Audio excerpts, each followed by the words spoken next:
Oke, selamat datang di kuliah Matematika Bisnis. Sekarang kita akan masuk kepada uh, bagian ini ya, fungsi. Kita akan bahas bab tentang fungsi. Nah, sebelum kita belajar fungsi, kemarin kita butuh pengetahuan tentang himpunan. Kemarin teman-teman sudah tahu ya, himpunan itu adalah kumpulan dari objek-objek yang berbeda. Himpunan itu bisa tidak ada anggotanya atau kita kenal dengan himpunan kosong. Jadi sebelum kita belajar tentang fungsi, kita punya himpunan dulu. Jadi yang pertama misalkan kita punya himpunan gitu ya. Kita punya himpunan A dengan himpunan B. Nah, biasanya kalau kita punya dua himpunan, kita bisa bangun yang namanya relasi. Gitu ya, kita bisa bangun yang namanya relasi. Nah, relasi itu kalau kita bilang relasi antara himpunan A ke himpunan B, panahnya ke kanan, gitu ya, berarti awalnya dari A ke B, itu berarti apa ya? Kita ada pasangan terurut dari himpunan A, B. Kemarin kita sudah belajar ya, pasangan terurut itu tulisannya gini kan ya, A, B. Jadi kalau misalkan anggota A itu adalah isinya A, B, C, dan D, gitu ya. Terus di sini isinya misalkan 1, 2, 3, 4, gitu ya. Terus misalkan kita pasangkan, oh saya mau A pasangan dengan 1, terus A lagi pasangan dengan 2, terus B saya mau pasangan dengan 3, terus B saya pasangkan dengan 1 lagi. Terus C saya pasangkan dengan 4, C saya pasangkan dengan 2, C saya pasangkan lagi dengan 1. Nah, berarti ini kita punya suatu relasi dari himpunan A ke himpunan B. Relasinya apa saja? Ya kita bisa tulis segini ya, relasi kita notasikan dengan R, itu apa isinya ada A,1, kemudian ada A,2, setelah itu ada B,1, ada B,2, B,3, sorry, dan C,1, C,2, terus kemudian C,4. Nah, ini namanya relasi dari himpunan A ke B. Tidak harus semuanya berpasangan. Contoh di sini lihat ya, ada anggota A yang tidak punya pasangan, tapi kita punya anggota B semuanya berpasangan. Nah, ini namanya relasi dari A ke B. Kalau relasi dari A ke B, maka unsur bagian pertama ya pada Pak ini tulisan kurung ini itu punyanya A. Ini adalah anggota A. Gitu ya, anggota dari A. Sedangkan kalau bagian kedua ini itu punyanya B atau anggota dari B. Itu kalau relasi dari A ke B biasanya ditulis gini ya, R saja atau kita biasanya tulis sebagai ini. A R B. Artinya relasi dari A ke B. Seperti itu. Itu ya, itu salah satu contoh gitu ya dari relasi. Gitu ya. Relasi bisa saja gitu ya. Misalkan kita buat relasi seperti ini. Gitu ya, kita buat relasi, kita punya himpunan. Gitu ya. Himpunannya sama. Ini himpunan misalkan A, ini dari himpunan ke A juga. Itu kita bilang relasinya ini. R-nya itu relasi apa?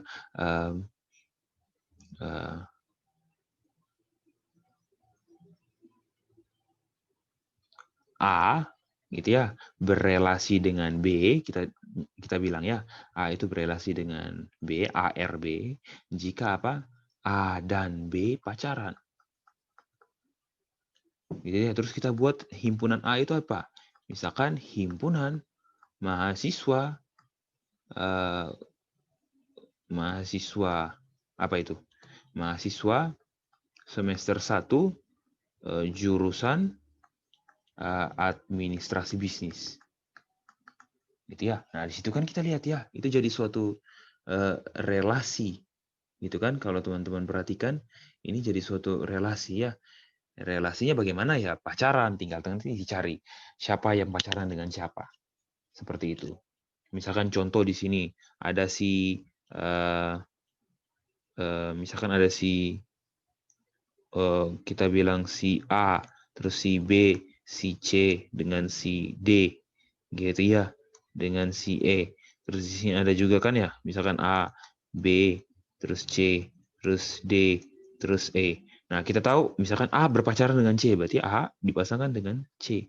Tapi, nah, terus B, misalkan B pacarnya itu, oh ternyata B itu pacarnya C juga. Oh, ternyata C ini main belakang, gitu ya, punya dua pacar. Nah, terus kalau di C bagaimana misalkan gitu ya? Nah, ternyata berarti karena kalau A pasangan dengan C, B juga pasangan dengan C, artinya apa? Ya berarti si C juga berpasangan dengan A, C juga berpasangan dengan B. Begitu ya. C berpasangan dengan A, C juga berpasangan dengan B. Gitu ya. Karena apa? Ya A pasangan dengan B apa? Berarti A dan B pacaran.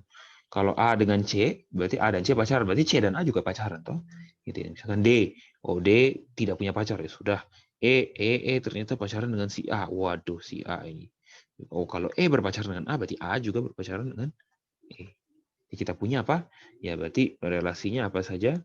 Ya ada AC, terus apa lagi nih? AE, terus kemudian ini saya tulis berurutan dari A duluan ya, terus dari B, B dengan C, wah B setia ini. Bisa yang C tidak ya. C dengan A, C dengan B, terus sudah, terus E dengan A. Nah, sudah kita punya relasi. Begitu. Ini salah satu contoh. Ya, salah satu contoh dari relasi. Gitu.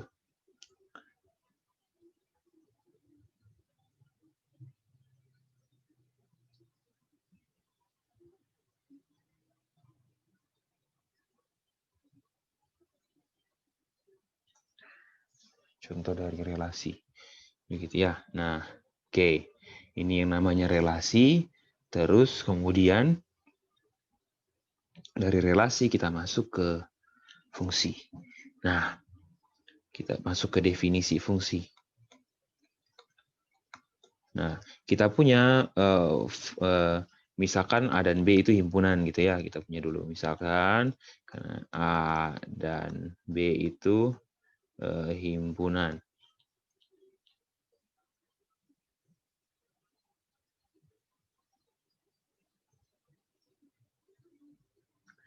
Nah, misalkan A dan B himpunan, terus perhatikan ini ya,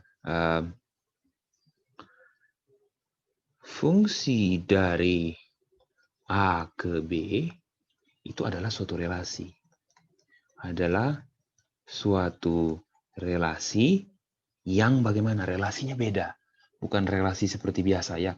Relasi yang bagaimana? Relasi yang memasangkan apa? Ya setiap anggota A, setiap ya berarti semua anggota harus dipasangkan dengan apa? Memasangkan setiap anggota A dengan anggota di B. Seperti itu. Itu definisi dari relasi. Gitu ya. Jadi fungsi dari A ke B itu apa? Suatu relasi. Memasangkan apa? Relasinya bagaimana? Relasinya khusus. Gitu ya. Relasinya itu memasangkan setiap anggota di A dengan anggota di B. Seperti itu. Nah, contoh, misalkan saya punya A, himpunan B. Himpunan A dan B-nya bisa sama ya. Misalkan saya ambil berbeda saja. Misalkan anggota A itu 1, 2, 3, 4. Anggota B, A, B, C, dan D. 1 saya pasangkan ke A. Oh, bukan dengan anggota B ya, dengan ini kurang. Mohon maaf. Memasangkan apa? Setiap anggota A dengan tepat 1 anggota di B. Jadi apa? Kalau unsur-unsur di A yang punya pasangan, maka apa? Maka pasangannya itu cuma boleh 1. Gitu. Jadi kalau 1 sudah dipasangkan dengan A, 1 tidak boleh ke yang lain. Kalau 1 sudah dipasangkan lagi dengan C, maka ini batal. Ini bukan fungsi. Relasi saja, mungkin relasi apa begitu ya. Seperti itu. Nah, itu. Jadi 1 saya pasangkan dengan A. 2, saya pasangkan dengan A lagi. Boleh. Karena kan yang penting apa? Kita memasangkan setiap anggota A dengan tepat 1 anggota di B. Pasangannya boleh. Terus 3, 3 saya tidak mau dengan A lagi ya, saya mau dengan C. Boleh. Gitu. Terus 4, Oh, 4 saya pasangkan dengan B lah. Boleh. Begitu. Tapi jangan lupa panahnya dari A ke B. Ini kita notasikan apa? Fungsi, di mana fungsi ini dari A ke B. Nah, himpunan A itu dinamakan apa? Dinamakan daerah asal atau domain. Gitu ya. Itu yang orang kenal dengan namanya domain. Seperti itu. Domain, kalau B itu dinamakan apa? Daerah kawan. Atau apa? Co-domain. Seperti itu. Domain dan codomain. Nah, ada lagi namanya range. Ada yang namanya range atau daerah hasil. Gitu ya. Daerah hasil. Daerah hasil itu apa? Daerah hasil itu apa? Himpunan bagian dari apa? Dari daerah kawan. Dari daerah kawan yang apa? Yang anggotanya bagaimana? Iya, berarti kalau himpunan bagian berarti ada di dalam daerah kawannya, tapi ciri-cirinya bagaimana? Yang anggotanya merupakan unsur-unsur merupakan gitu ya, unsur-unsur yang punya pasangan. Nah, sekarang pertanyaannya, yang punya pasangan siapa saja? Kita lihat di B. Oh, di B yang punya pasangan ya A, B, dan C. Ya, berarti range-nya kalau kita notasikan dengan R, ya itu apa? Range kita kasih RA gitu ya kali ya, supaya membedakan dengan relasi gitu ya. Nah, range-nya apa? Ya, range-nya berarti isinya cuman A, B, dan C. Kalau B isinya ya A, B, C, D. Gitu. Jadi ingat saja range itu adalah apa? Himpunan bagian dari daerah kawan yang anggotanya adalah apa? Ya unsur-unsur yang punya pasangan. Yang tidak punya pasangan bukan anggota. Seperti itu ya. Itu definisi dari daerah hasil. Nah, itu terus kemudian kita lanjut. Gitu ya. Dari sini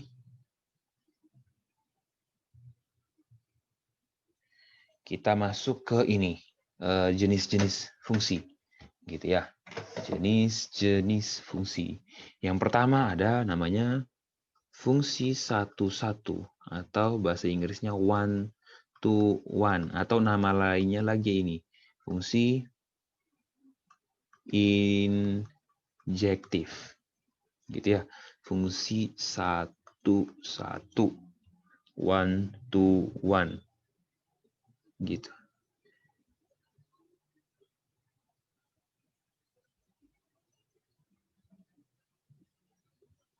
Nah, fungsi satu-satu ini apa? Ya, ini. Misalkan kita punya dulu ya A dan B. Ingat, kalau kita punya fungsi berarti kita punya himpunan ya. Dan B itu suatu himpunan. Nah, fungsi F itu dikatakan fungsi satu-satu atau fungsi injektif dari A ke B ini. Jika apa? Setiap gitu ya. Fungsi itu dikatakan satu-satu jika perhatikannya, jika apa? Setiap unsur yang berbeda di A punya pasangan yang berbeda juga. Itu ya. Setiap unsur yang berbeda punya pasangan yang berbeda. Atau apa? Jika apa? Setiap unsur di A yang berbeda, setiap dua unsur di A yang berbeda itu punya pasangan yang berbeda pula. Gitu. Pasangannya beda-beda. Gitu ya.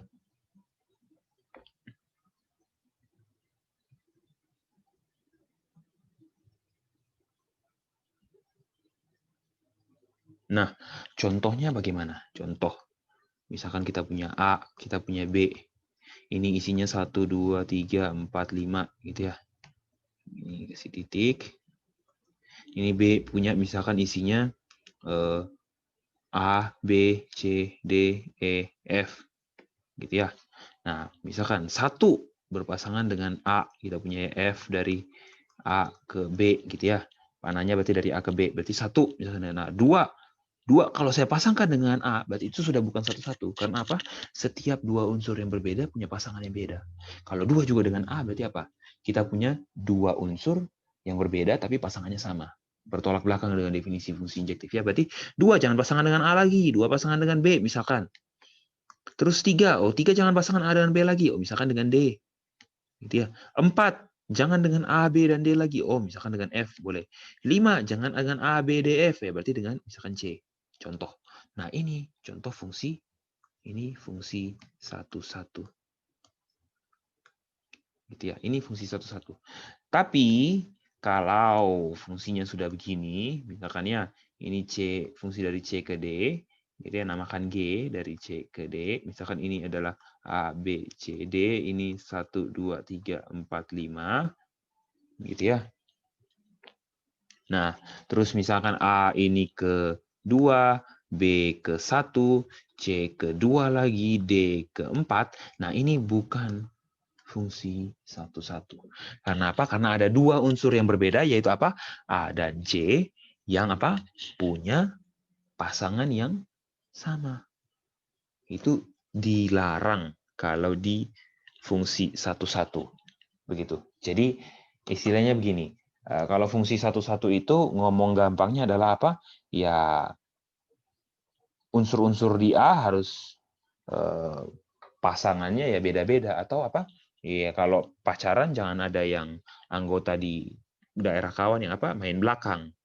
Gitu ya. Pacaran dengan yang satu tapi dengan yang lain juga.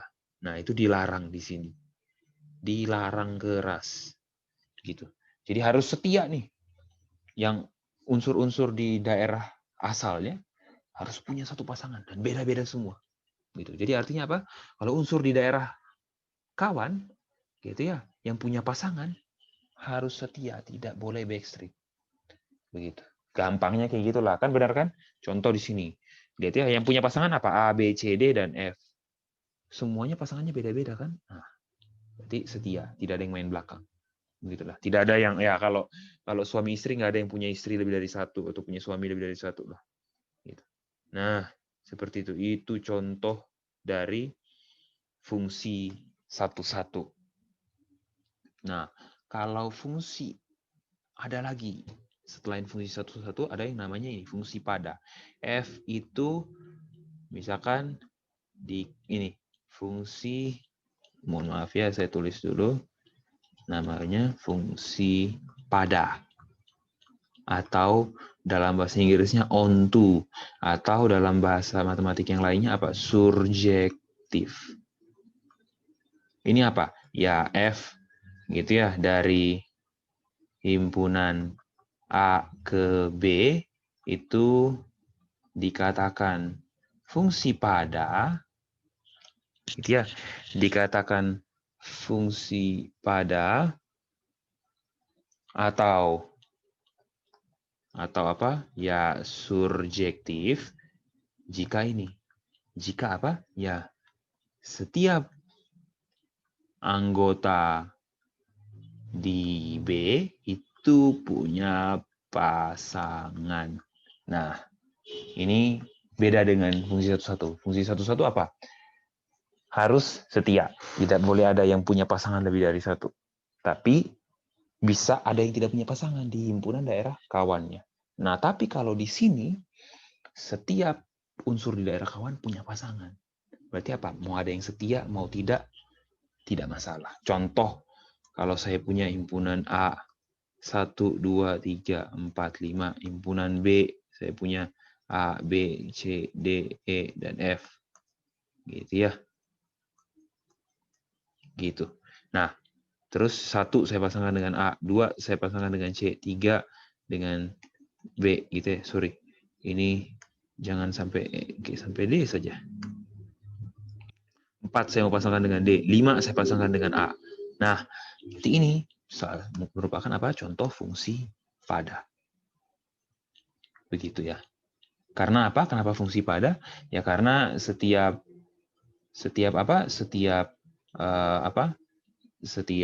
anggota pada himpunan daerah kawan punya pasangan, gitu ya. D punya pasangan, punya dengan 4. C punya pasangan, punya dengan 2. B punya pasangan, punya dengan siapa? 3. A punya pasangan dengan apa? 1 dan 5. Jadi tidak masalah di sini kalau ada yang main belakang. Atau ada yang punya pasangan lebih dari 1. Begitu. Itu contoh fungsi pada atau surjektif. Nah, setelah fungsi satu-satu dan pada, ada lagi, yaitu fungsi gabungan antara satu-satu dan pada, yang namanya ini, fungsi bijektif. Atau ya satu-satu dan pada, gitu. Satu-satu dan pada, dan juga apa, atau nama lainnya, ada lagi korespondensi satu-satu. Korespondensi satu-satu. Gitu ya, itu nama lain dari fungsinya. Gitu ya. Nah, ini apa ya? Sudah, ini gabungan dari fungsi satu-satu dan pada. Artinya apa ya? Setiap dua unsurnya yang berbeda di daerah asal punya pasangan yang berbeda, dan apa? Setiap unsur di daerah kawan punya pasangan yang berbeda. Nah, di sini akibatnya apa? Nah, ini contohnya fungsi satu-satu dan pada. Kalau kita punya A, kita punya B. 1, 2, 3, 4, 5. Misalkan ini A, B, C, D, dan E. Artinya apa ya? Pasangannya harus beda semua, dan apa ya, semua di daerah kawan harus punya pasangan. Nah, ini contoh. Nah, berarti pertanyaannya, apa yang terjadi kalau seperti ini? Nah, ini contoh ya, contoh fungsi bijektif. Nah, bagaimana kalau dengan begini? Misalkan ini A, B, C, ini 1, 2, 3, 4. Ini misalkan himpunannya F. Ini himpunannya P. Jadi kita punya fungsi dari P ke F. Gitu. Nah, ini apa yang terjadi? Apa yang terjadi kalau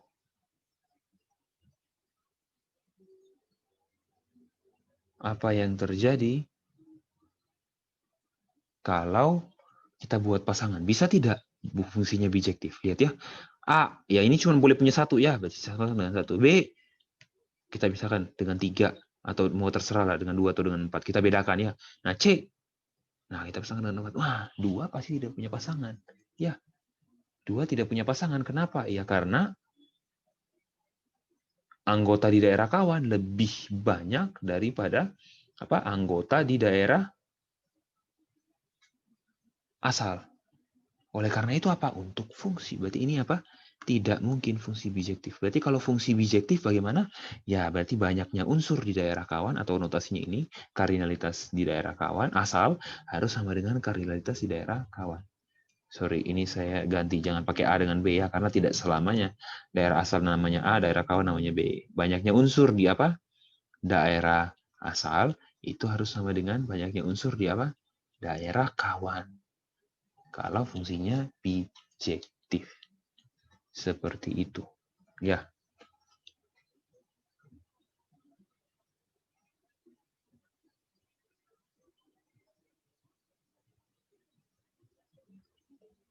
Nah, itu fungsi bijektif.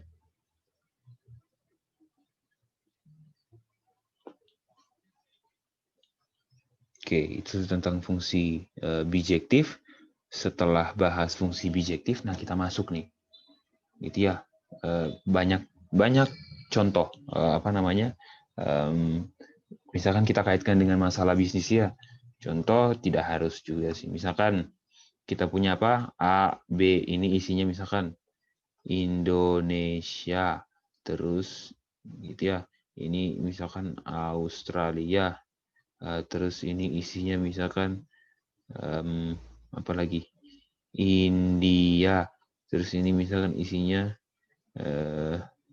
apa nih? Belanda. Belanda itu apa? Nederland. Terus di sini misalkan isinya rupiah, isinya ini dolar Australia, AUD ya, Australian dollar. Terus Habis itu India apa rupiah. Gitu ya. Ini out. Terus ini rupiah. Terus di sini misalkan euro. Nah, ini kan kalau kita buat pasangan begini, ya maka ini apa? Ya ini fungsi. Dan juga lebih lagi apa fungsinya? Fungsi satu-satu dan pada. Di fungsi apa? Fungsi bijektif. Seperti itu. Ya, ini fungsi bijektif. Begitu. Nah, ini fungsi bijektif. Jadi contoh ya, banyak salah satu contoh kalau kita kaitkan dengan bisnis. Jadi matematika ya pasti ada kaitannya gitu ya. Tidak, apalagi kalau kita bicara bisnis, bicara uang, ketemu angka. Ya, kalau ketemu angka artinya pasti ada hubungannya dengan matematika gitu ya. Nah, itu terus kemudian kita masuk kepada ini. Nah, kalau kalian biasanya lihat fungsi kan ada variabelnya ya. Kita bahas sekarang fungsi dengan variabel. Fungsi dengan variabel, kita masuk yang pertama ke ini, fungsi linier. Nah, fungsi linier ya kalian sudah tahu ya, fungsi linier itu adalah apa? Ya, fungsi dengan apa? Iya, dengan pangkat variabelnya ya variabel pangkat dengan pangkat tertinggi ya dengan pangkat dari variabelnya ya pangkat variabelnya adalah 1. Jadi misalkan contoh ya y bisa ditulis sebagai apa? Ax ditambah b. Begitu. Nah, itu fungsi linier. Nah, fungsi linier apalagi ciri-cirinya? Nah, kita tahu ya a itu di sini menandakan apa? Koefisien. Ini a itu adalah koefisien. B itu namanya konstan. Gitu ya, konstanta. Terus x itu apa? Variabel bebas. Dan y itu apa? Variabel terikat. Jangan lupa karena apa? Nilai y ditentukan oleh x. Gitu ya. Nilai y ditentukan oleh x. Seperti itu. Jadi kalau ya x-nya berapa baru y-nya mengikuti. Seperti itu ya. Nah, selain a itu koefisien, a juga punya nama lain. Gitu ya, kalau teman-teman ingat ya, a itu juga punya nama lain, itu apa ya? A itu ya namanya kemiringan atau gradien. Nah, contoh grafik dari fungsi grafik dari apa namanya? Fungsi linier apa ya? Garis lurus. Dia antar sini ke sini gitu ya, atau mungkin lebih curam lagi atau mungkin lebih ini lagi gitu ya. Lebih landai. Nah, seperti itu ya. Pokoknya fungsinya garis lurus. Gitu ya, itu kemiringannya. Terus kemudian masih ingat juga ya beberapa teori di SMA gitu kan. Kalau kita punya apa namanya fungsi linier yang tegak lurus, maka gradiennya apa? Kalau kita punya misalkan gradien yang pertama M1, gradien kedua M2, maka kalau kita kali hasilnya apa? Negatif 1 kalau yang tegak lurus. Kalau yang sejajar bagaimana? Ya, kalau yang sejajar maka kita punya apa? Gradiennya sama. Nah, itu jangan sampai lupa ya.